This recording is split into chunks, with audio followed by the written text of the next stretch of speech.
Por causas que se descoñecen polo de agora, un dos tres turismos implicados no accidente que circulaba en dirección Padrón colidiu contra a mediana, quedando no medio da estrada. Un segundo vehículo puido deterse a tempo e evitar o choque, pero un terceiro acabou batendo contra el. Por fortuna, aínda que houbo feridos, ata un total de 5 persoas, ningún deles de consideración. Por precaución, todos eles foron evacuados en ambulancia ao Hospital da Barbanza para valorar o alcance das súas lesións. Ata o lugar do suceso desplazáronse numerosos medios de emerxencias, como é o caso de efectivos do Parque de Bombeiros e de Protección Civil de Boiro, varias unidades das policías locais de Boiro e a Pobra, así como tamén Garda Civil e Tráfico e o Servizo de Mantemento da propia autovía.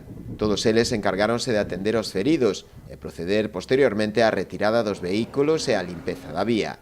A consecuencia do choque, mentres non se regulou o tráfico na zona do accidente, formáronse importantes retencións.